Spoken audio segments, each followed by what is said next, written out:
And in Latin America, Venezuelan President Nicolas Maduro's ruling party secured a sweeping victory in Sunday's regional and parliamentary elections, which were boycotted by the country's main opposition alliance. Now, according to the National Electoral Council, or the CNE, the United Socialist Party of Venezuela won 23 out of 24 governorships, and it received more than 80% of the votes for the National Assembly party list. With a transmission of voting machines corresponding to 93.01% of the polling stations and a participation of 42.63% of active voters, we have to decide for the position of deputies from the nationally allocated list. The Great Patriotic Poll Alliance obtained 4,553,484 votes, corresponding to 82.68% of the total votes.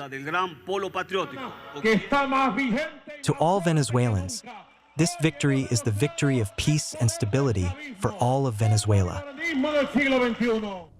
The vote, however, was marred by low turnout and accusations of repression. Just over 42% of Venezuelans' 21 million eligible voters cast ballots, a sharp drop compared to the July 2024 presidential election. Opposition leader Maria Corina Machado had called for a boycott, describing the vote as a farce and urging citizens not to participate. Now, the run-up to the election saw a fresh wave of crackdowns, with more than 70 people arrested for allegedly plotting to disrupt the vote. Among them was opposition figure Juan Pablo Guanipa, accused of leading a terrorist network aimed at sabotaging the process. Now, despite the boycott and international criticism, President Maduro hailed the outcome as a victory of peace and stability. He claimed it showed the enduring strength of Chavismo, the populist socialist movement founded by late Hugo Chavez.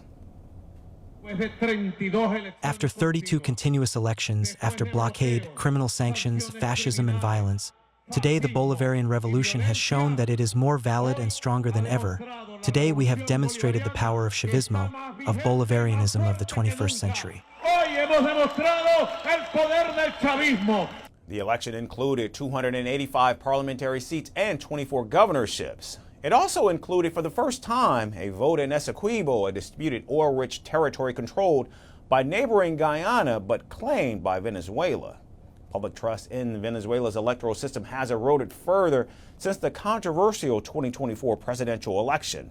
And while electoral authorities swiftly declared Maduro the winner of a third term, the opposition released its own results showing a clear victory for their candidate, Edmundo Gonzalez. Now, that outcome triggered nationwide protests, leaving 28 people dead and hundreds jailed. But on Sunday, ahead of the final tally, President Maduro dismissed the opposition's absence and said, quote, when the opponent withdraws from the field, we advance and occupy the terrain.